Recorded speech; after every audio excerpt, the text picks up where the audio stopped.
Assalamualaikum warahmatullahi wabarakatuh. Di Waalaikumsalam. sini kami dari kelompok 4 akan melakukan presentasi tentang konsep mekanisme pembentukan harga di pasar, koefisien elastisitas, dan penetapan harga oleh pemerintah. Di sini saya Muhammad Arya Yafi sebagai moderator. Selanjutnya perkenalkan teman saya. Kenalkan, nama saya Karina Nur Safia dengan NIM 096. Perkenalkan, saya Sabrina Naila dengan NIM 175. Perkenalkan, nama saya Nadia Khalifatul Husna dengan NIM 037.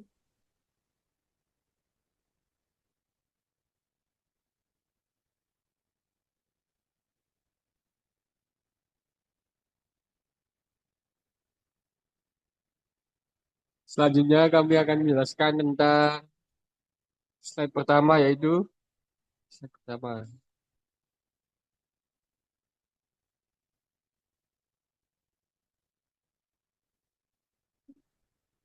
Selanjutnya, Ayo slide pertama ya. mekanisme pembentukan harga di pasar.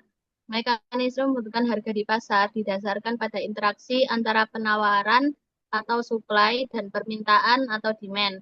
Mekanisme ini berjalan berdasarkan gaya tarik-menarik antara konsumen dan produsen. Next. Berikut adalah penjelasan bagaimana harga terbentuk di pasar. Yang pertama, permintaan.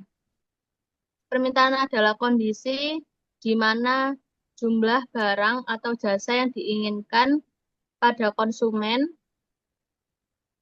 semakin rendah harga suatu barang, maka semakin tinggi jumlah barang yang diminta, ataupun sebaliknya.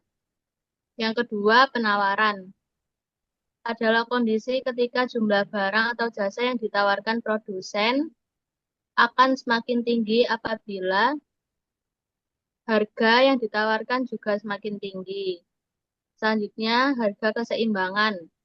Harga yang terbentuk ketika jumlah barang yang diminta konsumen sama dengan jumlah barang yang ditawarkan oleh produsen. Pada kondisi ini, biasanya terjadi ketika pembeli akan terjadi ketika ada proses tawar-menawar harga barang antara pembeli dan penjual. Biasanya pembeli akan menawar harga barang yang sedikit lebih rendah dari harga yang telah ditetapkan si penjual, namun penjual akan menawarkan harga yang lebih tinggi agar ia bisa mengambil laba. Lalu ketika si pembeli dan penjual sepakat pada titik harga yang pas, maka itulah yang disebut dengan harga keseimbangan. Selanjutnya, perubahan permintaan. Perubahan permintaan adalah harga dapat berubah ketika ada perubahan dalam permintaan, misalnya karena peningkatan pendapatan konsumen atau perubahan preferensi, maka harga cenderung naik jika penawaran tetap. Yang terakhir, perubahan penawaran adalah harga dapat berubah ketika ada perubahan dalam penawaran. Penawaran akan meningkat misalnya karena kemajuan teknologi atau peningkatan produktivitas, maka harga cenderung turun jika permintaan tetap. Selanjutnya,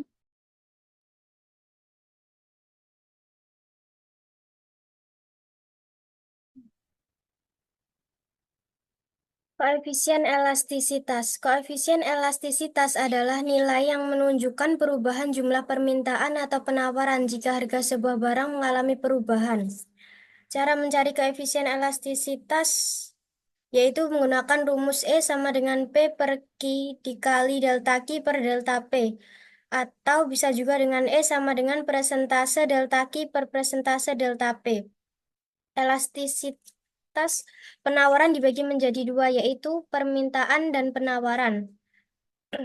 Jenis-jenis koefisien elastisitas yang pertama ada E lebih dari 1, yaitu elastis. Koefisien yang besar nilai elastisitasnya lebih dari 1. Contohnya pada barang mewah, kurvanya landai. Yang kedua, E kurang dari 1, inelastis. Koefisien yang besar nilai elastisitasnya kurang dari 1. Contohnya pada kebutuhan pokok, kurvanya cenderung curam.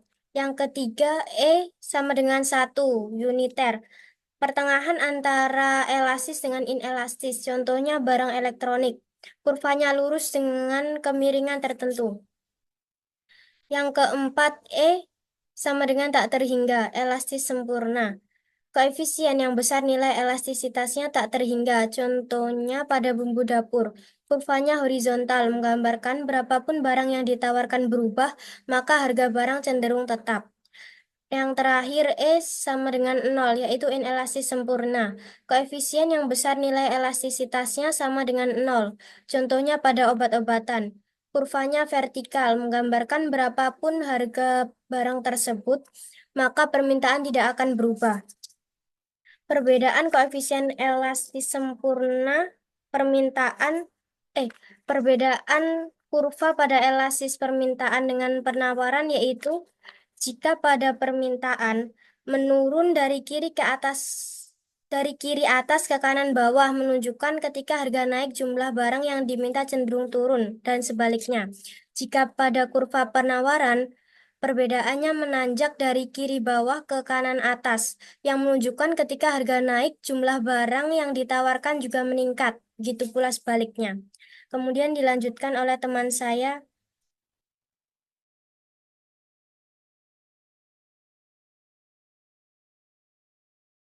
Kemudian poin surplus konsumen dan surplus produsen. Surplus konsumen adalah kondisi saat harga yang dibayar konsumen untuk sebuah produk barang atau jasa kurang dari harga yang sebetulnya konsumen bersedia untuk bayar. Jadi seperti contoh, sebenarnya kita mau membeli cabai 1 kilo dengan harga 25.000. Namun saat adanya penawaran, bertemulah harga keseimbangan menjadi 20.000. Maka 5.000 itulah yang dimaksud surplus konsumen. Surplus produsen yaitu menjelaskan harga jual yang diterima produsen lebih besar dari harga mereka yang bersedia untuk menerimanya. Surplus produsen terjadi ketika barang yang dijual dengan harga lebih tinggi dari harga terendah yang bersedia dijual oleh produsen. Contohnya yaitu ketika kita sebagai petani beras, kita mau menjual beras dengan harga 1 kilo 10.000. Namun, harga pasarnya beras itu adalah 1 kilo 15.000. Maka kita mendapatkan keuntungan yang lebih besar karena adanya harga keseimbangan di pasar, yaitu sebesar 5.000. Maka itulah yang disebut surplus produsen. Selanjutnya akan dijelaskan oleh teman saya.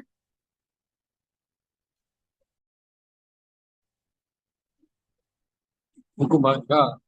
Hukum ini menyatakan bahwa harga suatu barang atau jasa akan menyesuaikan diri sampai mencapai titik keseimbangan, di mana jumlah yang diminta konsumen sama dengan jumlah yang ditawarkan produsen. Dalam kata lain, harga akan terus bergerak naik atau turun sampai terjadi keseimbangan antara penawaran dan permintaan. Keseimbangan baru.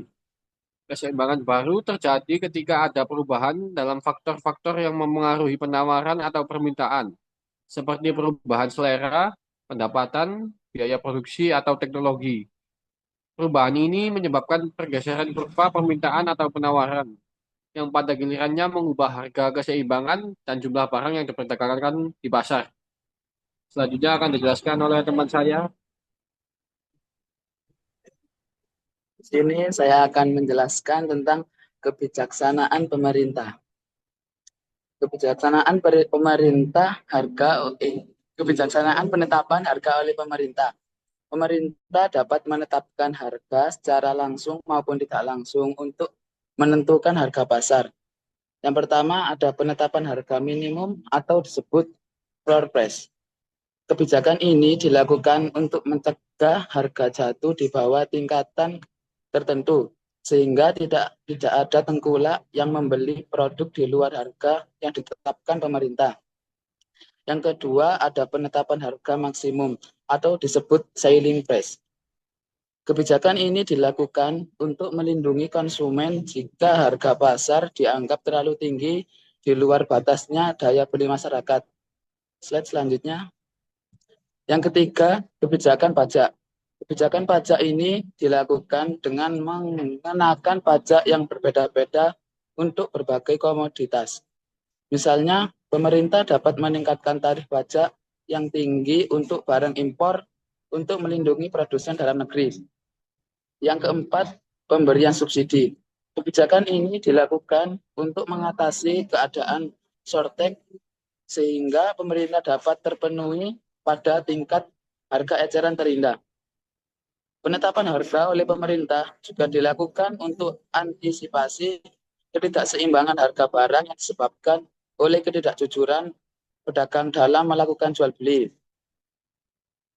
Sekian presentasi dari kelompok kami. Bila ada salah kata maupun kata yang tidak berkenan, mohon maaf. Kalau ada pertanyaan, silakan ditanyakan. Wassalamualaikum warahmatullahi wabarakatuh.